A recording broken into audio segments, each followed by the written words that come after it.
नमस्कार विद्यार्थी मित्र हो, आज आपण 8वीचं प्रकरण 5वं विस्तार सूत्रे एक्सपान्शन फॉर्म्युले या पाठातील काही भाग अभ्यासत आहोत।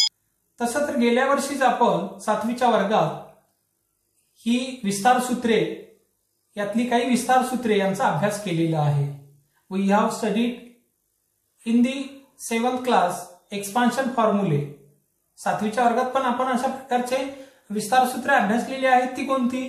तर a + b square, a - b square and a - b into a + b या तीन विस्तार सूत्रांचा अभ्यास 7वीच्या वर्गात केला। याच्यावर आधारित उदाहरणं सोडवली आणि मग त्याच ज्ञानाचा आपण या ठिकाणी उजळणी या ठिकाणी घेणार आहोत की काय करा, x a + b चा वर्ग या कंसाचा वर्ग याचा विस्तार काय येईल हे लिहायचे आपल्याला। a + b स्क्वेअर आपण 7वीच्या वर्गात हे असं लिहिलं होतं, a square + 2ab + b square, a चा वर्ग अधिक 2ab अधिक b चा वर्ग। हा फॉर्म्युला असा लिहिला होता, a square - 2ab + b square, a चा वर्ग वजा 2ab अधिक b चा वर्ग। आणि हा तिसरा फॉर्म्युला, इथं दोन ब्रॅकेट आहेत, त्यांचा प्रॉडक्ट आहे। एका ब्रॅकेटमध्ये a - b आहे, दुसऱ्या ब्रॅकेटमध्ये a + b आहे आणि याचे एक्सपान्शन असं आलेलं होतं की a square - b square, a चा वर्ग वजा b चा वर्ग। हे 7वीच्या वर्गात अभ्यासलेले फॉर्म्युले होते, सूत्र होते। आता याच सूत्रावर आधारित काही उदाहरणं आपल्याला इथं सोडवायची आहे। मग x + 3y square, x - 4y square, 12 square is equal to, या 12 ला आपण 10 + 2 स्क्वेअर आणि 18 स्क्वेअर याला असं लिहिलं 20 - 2 स्क्वेअर। तर या ज्या बॉक्सेस दिलेल्या आहेत तर ह्याच्यातल्या प्रॉपर व्हॅल्यू काय येणार आहेत किंवा योग्य अशा किमती या बॉक्समध्ये काय येणार आहेत हे आपल्याला लिहायचं आहे। मग इथं त्यावेळी आपण याचा विस्तार केला होता, एक्सपान्शन केलं होतं, त्यावेळी असं लिहिलं होतं की हे फर्स्ट टर्म आहे, पहिलं पद आहे a, तर इथं आलेलं होतं a स्क्वेअर एक्सपान्शन करताना, म्हणजे पहिल्या पदाचा वर्ग आलेला होता, plus 2 into a into b 2 आहे गुणिले पहिले पद आणि दुसरे पद, first term into second term, plus b square is the second term, दुसऱ्या पदाचा वर्ग। यामध्ये पहिल्या पदाचा वर्ग मायनस, इथं मायनस आहे म्हणून मायनस 2 इंटू ab 2 गुणिले पहिले पद गुणिले दुसरे पद, plus square of second term, दुसऱ्या पदाचा वर्ग। आणि एक ब्रॅकेट a - b आहे, दुसरं ब्रॅकेट a + b आहे, यांचा product a square - b square असा आलेला होता। आणि मग या सूत्राचा वापर करून आपल्याला या बॉक्समध्ये ज्या योग्य किमती आहेत त्या लिहायच्या आहेत। मग इथं x + 3y square is equal to x square, first term आहे, फर्स्ट टर्मचा स्क्वेअर केला x स्क्वेअर, प्लस इथं काय येणार आहे, आता हा फॉर्म्युला या ठिकाणी लागू पडतो। इथं फर्स्ट टर्म आहे x, सेकंड टर्म आहे 3y, इथं फर्स्ट टर्म होती a, सेकंड टर्म होती b, तर इथं सेकंड टर्म 3y। मग a square that is a square of first term, पहिल्या पदाचा वर्ग, तर x स्क्वेअर पहिल्या पदाचा वर्ग, plus 2 into first term into second term, 2 गुणिले पहिले पद आणि दुसरे पद यांचा गुणाकार। मग 2 इंटू काय येणार आहे, फर्स्ट टर्म काय आहे x आहे, सेकंड टर्म काय आहे 3y आहे, तर काय यांचा गुणाकार product 3 × 2 = 6 into x into y 6xy, 6xy, plus 9y square, square of second term, दुसऱ्या पदाचा वर्ग, 3 चा स्क्वेअर 9, y चा स्क्वेअर y स्क्वेअर म्हणजे 3 चा वर्ग 9, y चा वर्ग y वर्ग. म्हणजे या बॉक्समध्ये योग्य किंमत काय आलेली आहे 6xy. दुसरे एक उदाहरण घेतलेलं आहे 3x - 4y स्क्वेअर. मग याच्यासाठी हा फॉर्म्युला लागू पडतो a - b स्क्वेअर. तर इथं सुद्धा असंच आहे, फक्त इथल्या चिन्हामध्ये फरक आहे, बाकीचे साइन सेम आहे. तर स्क्वेअर ऑफ फर्स्ट टर्म इथं फर्स्ट टर्म काय 3x आहे. 3x square that means 9x square. Square of 3x is equal to 9x square. 3x चा वर्ग 9x वर्ग minus 2 into first term into second term, 2 गुणिले पहिले पद गुणिले दुसरे पद. पहिले पद 3x आहे, दुसरे पद 4y आहे, यांचा गुणाकार 3 चौक 12 आणि त्याची दुप्पट 12 दोन्ही 24xy इथं दिलेला आहे. Plus square of second term दुसऱ्या पदाचा वर्ग, दुसरं पद इथं 4y आहे, तर 4y चा स्क्वेअर येईल 16y स्क्वेअर, 16y चा वर्ग. आता इथं जे उदाहरण दिलं आहे 12 स्क्वेअर इज इक्वल टू, याला आपण असं लिहिलं 12 square is equal to 12 means 10 + 2 square. आपण या फॉर्म्युल्याच्या रूपात घेण्यासाठी याला 10 + 2 केलं 12 ला. तर मग आता हा पहिला फॉर्म्युला इथं लागू पडतो 10 + 2 स्क्वेअर, पहिल्या पदाचा वर्ग, square of first term 10 square that means 100, पहिल्या पदाचा वर्ग 10 चा वर्ग 100 अधिक 2 into first term 10 into second term 2, पहिले 2 गुणिले पहिले पद गुणिले दुसरे पद, 2 गुणिले 10 20 गुणिले 2 40 40 plus square of 2 square, square of second term is equal to 4. Therefore 100 + 40 + 4 is equal to 144. 12 चा वर्ग 144 येतो हे आपल्याला माहित आहे. आता हे उदाहरण 18 square that means 18 is equal to 20 - 2, म्हणजे 18 ला आपण 20 - 2 या रूपात लिहिलं आणि मग या फॉर्म्युल्याचा वापर हे उदाहरण सोडवण्यासाठी करायचं आहे. तर स्क्वेअर ऑफ फर्स्ट टर्म आहे 20 चा स्क्वेअर या ठिकाणी दिलाय 400 minus 2 into first term 20 into second term 20 into 2, 20 into 2 40, 40 into 2 80 आणि शेवटी square of second term, square of second term 2 चा वर्ग 4. मग आता 400 - 80 + 4, 400 - 80 is equal to 320 plus 4 is equal to 324. म्हणजे 18 चा वर्ग करण्यासाठी 18 ला आपण 20 - 2 या स्वरूपात लिहिलं. 20 - 2 चा वर्ग बरोबर पहिल्या पदाचा वर्ग म्हणजे 400 वजा 2 गुणिले पहिले पद गुणिले दुसरे पद, 2 गुणिले 20 40 गुणिले दुसरे पद 2 80 अधिक दुसऱ्या पदाचा वर्ग 2 चा वर्ग 4, 400 मधून 80 वजा झाले 320 अधिक 4, मग 320 अधिक 4 बरोबर 324.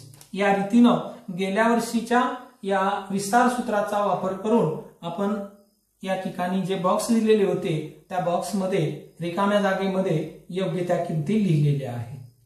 आता आपल्याला विस्तार पाहायचा आहे की इथं दोन्ही ब्रॅकेट सेम होते, जसं की a + b स्क्वेअर, याला आपण असं लिहिलं a + b into a + b. हे दोन ब्रॅकेट सेम आहेत, तर या ब्रॅकेटचा स्क्वेअर होता. आता हे ब्रॅकेट जर वेगळे असतील आणि त्यांचा जर प्रॉडक्ट असेल तर ती उदाहरणं कशी सोडवायची आहेत याची माहिती आपल्याला काही एक ऍक्टिव्हिटी करायची आहे आणि त्या ऍक्टिव्हिटीच्या आधारे की याचा विस्तार expansion x + a into x + b हे काय येईल हे पाहायचं आहे.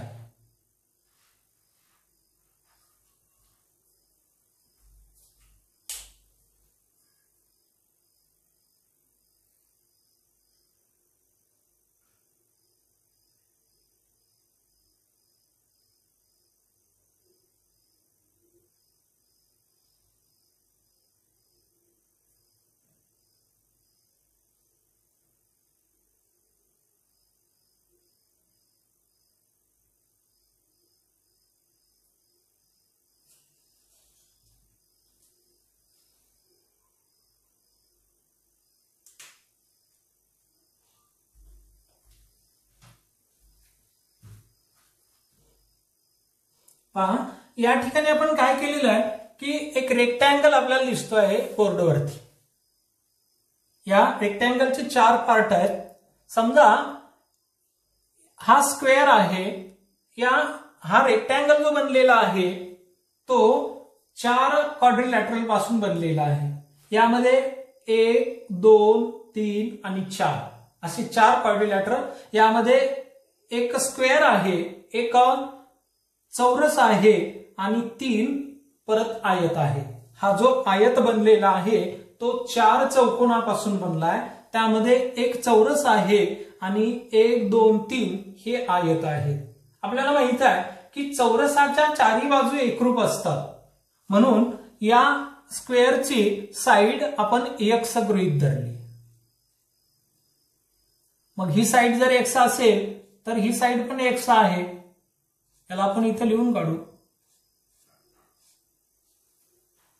आता हा रेक्टँगल आहे, याची ही साइड आणि स्क्वेअरची साइड या सेम असल्यामुळं रेक्टँगलची ही साइड, याला की आपण ब्रेड्थ म्हणतो, रुंदी म्हणतो, ती x आहे. आणि याला आपण b मानलं. लेंथ ऑफ दिस रेक्टँगल याला आपण सेकंड नंबर म्हणू, याला first number, third number and fourth number. या सेकंड नंबर रेक्टँगलची लेंथ b आहे आणि ब्रेड्थ x आहे. म्हणजे दुसऱ्या या आयताची लांबी b मानली आणि रुंदी x मानली. मग या स्क्वेअरची ही साइड आणि या रेक्टँगलची थर्ड नंबरच्या रेक्टँगलची साइड सेम आहे, ही x आहे. आणि ही जी लेंथ आहे याला आपण a मानू. Length is equal to a.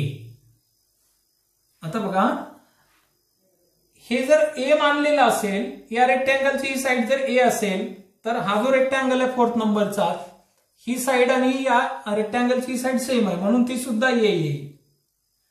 हे x आहे.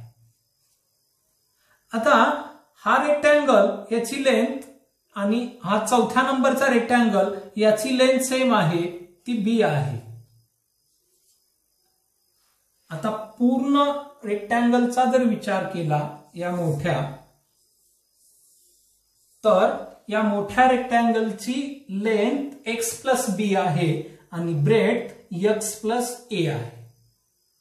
मग आपण फॉर्म्युला माहिती आहे आपल्याला रेक्टँगलचा, एरियाचा फॉर्म्युला क्षेत्रफळाचा आयताच्या काय आहे की लांबी गुणिले रुंदी.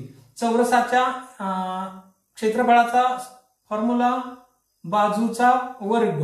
चौरसाच्या क्षेत्रफळाचं सूत्र बाजूचा वर्ग. आयताच्या क्षेत्रफळाचं सूत्र लांबी गुणिले रुंदी. आणि मग या सूत्रांचा वापर करून आपण या ठिकाणी हे जे एक्सपान्शन दिलंय x plus a and x plus b into x plus b, ते काय येईल हे पाहायचं आहे.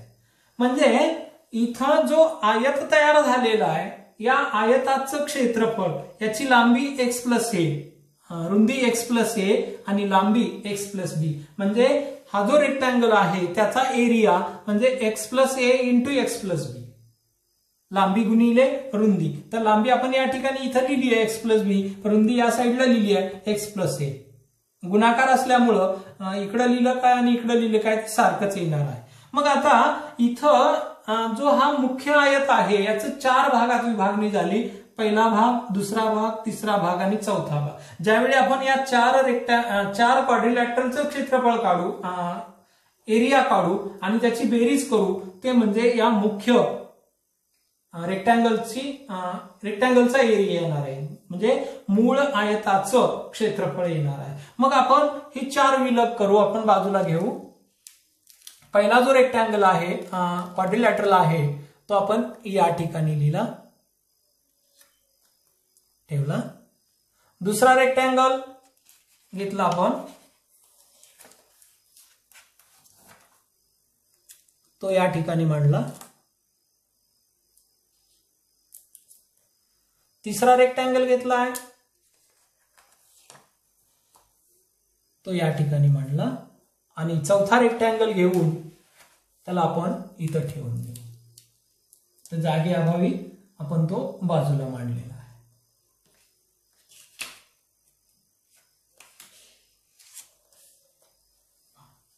आता इथं काय येणार आहे, ती स्क्वेअर ऑफ स्क्वेअर चौरसाचं क्षेत्रफळ. हा चौरस आहे, याची साईड एक्स आहे. मग चौरसाच्या क्षेत्रफळाचं सूत्र माहिती आहे, बाजूचा वर्ग. बाजू एक्स आहे, एक्सचा वर्ग स्क्वेअर ऑफ एक्स. हा रेक्टँगल आहे, याच्या एरियाचा फॉर्म्युला आहे लेंथ इंटू ब्रेड, लांबी गुणिले रुंदी. लांबी बी आहे, रुंदी एक्स आहे, म्हणजे बी एक्स. बी गुणिले एक्स, लांबी गुणिले रुंदी. हा तिसरा रेक्टँगल, याची लेंथ ए आहे आणि ब्रेड एक्स आहे, म्हणजे याचा एरिया, या तिसऱ्या आयताचं क्षेत्रफळ लांबी गुणिले रुंदी म्हणजेच ए इंटू एक्स ए एक्स. चौथा आयत, याची लांबी बी आहे, रुंदी ए आहे, याचं क्षेत्रफळ म्हणजे लांबी गुणिले रुंदी म्हणजेच ए गुणिले बी. आता आपण ही चारही चौकोनाच्या क्षेत्रफळांची बेरीज या ठिकाणी मांडली आहे आणि प्रत्यक्षात ते क्षेत्रफळ काय येते पाहू. बेरीज केल्यानंतर पहिला x square plus b x plus a x plus a b. आता या दोन पदामध्ये, या दोन टर्म मध्ये एक्स कॉमन आहे, त्याला कॉमन घेऊ. एक्स स्क्वेअर प्लस एक्स जर कॉमन घेतले तर ब्रॅकेटमध्ये राहील ए plus B plus a b. म्हणजे मग आपल्याला एक्सपान्शनचा फॉर्म्युला मिळाला, एक्स प्लस ए आणि एक्स प्लस बी अशा दोन ब्रॅकेटचा जर प्रॉडक्ट असेल तर याचे expansion x square plus a plus b x plus a b. म्हणजे दोन, पहिलं पद सारखं असेल आणि दुसरं पद जर वेगळं वेगळं असेल, भिन्न असेल, तर या दोन कंसाचा विस्तार हा एक्स स्क्वेअर पहिल्या पदाचा वर्ग अधिक जी दुसरी दोन पद आहेत यांच्या बेरजेला पहिल्या पदानं गुणलाय, म्हणजे ए प्लस बी इंटू एक्स प्लस दुसऱ्या पदांचा गुणाकार ए इंटू बी, म्हणजे x plus a into x plus b, x अधिक ए गुणिले एक्स अधिक बी बरोबर x square plus a plus बी. या दुसऱ्या दोन पदाची बेरीज त्याला गुणिले पहिले पद एक्स प्लस दुसऱ्या पदांचा गुणाकार a into b, that means a b. अशा रीतीनं हा फॉर्म्युला आपल्याला या ठिकाणी मिळतो, expansion formula. X plus a आणि एक्स प्लस बी यांचा expansion formula x square plus a plus b x plus a into b x वर्ग अधिक ए अधिक बी याला गुणिले एक्स पहिलं पद अधिक दुसऱ्या दोन पदाचा गुणाकार. पहा, x plus a into x plus बी या एक पद समान, हे फर्स्ट टर्म इज इक्वल, पहिलं पद समान आहे आणि सेकंड टर्म हे भिन्न आहे, डिफरंट आहे. तर या दोन बायोनॉमियल्स जे आहेत यामध्ये वन टर्म इज इक्वल, या द्विपद राशी आहेत आणि यांच्यामध्ये एक पद समान आहे, तर यांचा गुणाकार काय येतो याविषयी पाहू आपण. मग काय करायचं आहे, या दोन कंसाचा गुणाकार आहे म्हणून या पहिल्या पदानं या पूर्ण कंसाला गुणलं, एक्स इंटू एक्स प्लस बी. पहिल्या पदानं, पहिल्या कंसातल्या पहिल्या पदानं दुसऱ्या कंसाला गुणलं, इथं प्लस आहे, प्लस या सेकंड टर्मनं ए इंटू सेकंड टर्मनं या सेकंड ब्रॅकेटला मल्टिप्लाय करायचं एक्स प्लस बी आणि मग x into x x square plus x into b x b plus a into x a x plus a into b a b is equal to x square. इथं x common निघेल, कंसात राहील ए plus B plus a बी. जसे की आपण पूर्वी आकृतीच्या साहाय्यानं पाहिलं होतं याचं एक्सपान्शन काय येईल, याचा विस्तार काय येईल, तर तोच विस्तार या ठिकाणी आला. एक्स वर्ग अधिक ए अधिक बी एक्स अधिक ए गुणिले b, x square plus a plus b x plus a b. पहिल्या पदाचा वर्ग अधिक जी दुसरी दोन पद आहेत त्यांचे बेरीज गुणिले पहिले पद अधिक दुसऱ्या दोन पदाचा गुणाकार. अशा रीतीनं या x प्लस ए आणि x प्लस बी यांच्या गुणाकाराचं एक्सपान्शन याचा विस्तार काय येतो आपण या ठिकाणी पाहिलं. मग याच्यावर आधारित आपल्याला काही उदाहरणं सोडवायची. समजा 2x plus 3y and 2x plus 4y is equal to या सूत्राचा वापर करून या फॉर्म्युल्याचा वापर करून इथं काय की स्क्वेअर ऑफ फर्स्ट टर्म पहिलं पद सारखंच असल्यामुळं 2x स्क्वेअर पहिल्या पदाचा वर्ग plus first term plus second term पहिलं पद दुसरं पद अधिक पहिल्या कंसातलं दुसरं पद अधिक दुसऱ्या कंसातलं दुसरं पद यांची बेरीज म्हणजे काय येणार आहे मग 3y अधिक 4y या दुसऱ्या दोन पदाची बेरीज गुणिले x हे फर्स्ट टर्म आहे याच्यातलं मग याच्यातलं फर्स्ट टर्म 2x आहे into 2x plus product of दुसऱ्या पदाचा गुणाकार दोन्ही कंसातल्या दुसऱ्या पदाचा गुणाकार product of second term in each bracket 3y into 4y. मग आता सोडून घेऊ 2x square 4x square plus addition sum of 3y plus 4y 7y into 2x plus 3y into 4y 12y square 3y गुणिले 4y 4 त्रिक 12 y गुणिले y चा वर्ग म्हणजे 12y चा वर्ग मग 4x स्क्वेअर प्लस गुणाकार 7y इंटू 2x 14xy अगोदर x लिहू नंतर y लिहू कारण अल्फाबेट मध्ये अगोदर x आहे नंतर y आणि असं लिहिलं तर ते व्यवस्थित वाटतं म्हणून xy plus 12 square 12y square. अशा रीतीनं या फॉर्म्युल्याचा वापर करून आपण याचं एक्सपान्शन काय येईल हे मिळवलेलं आहे. आणखी एक उदाहरण पाहू.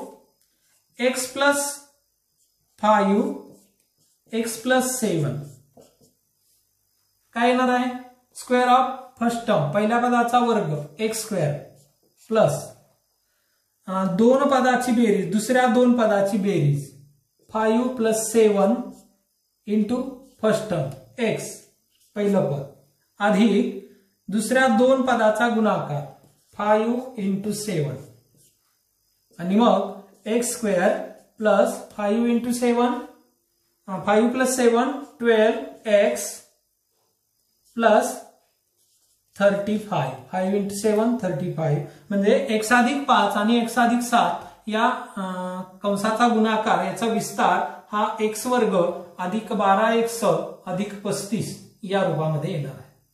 मग अशी तुम्ही उदाहरणं घ्यायची वेगवेगळी. आता इथं तुम्ही कोणत्याही किमती घेतल्या आपल्याला भरपूर अशी उदाहरणं सोडवता येतील. उदाहरणार्थ 3m अधिक 5 आणि दुसऱ्या कंसामध्ये 3m अधिक 7 ते झालं उदाहरण 3m अधिक 4 बरोबर गुणाकार पहिल्या पदाचा 3m square plus 5 plus 4 into 3m plus या दोन पदाचा गुणाकार 5 into 4 therefore 3m square 9m square plus 9 into 3m plus 20 9m square plus गुणाकार 9 त्रिक 27 27m प्लस 20. आपण या सूत्राचा वापर करून या फॉर्म्युल्याचा वापर करून या दोन ब्रॅकेटच्या प्रॉडक्टचं एक्सपान्शन केलेलं या दोन कंसाच्या गुणाकाराचा विस्तार केलेला आहे.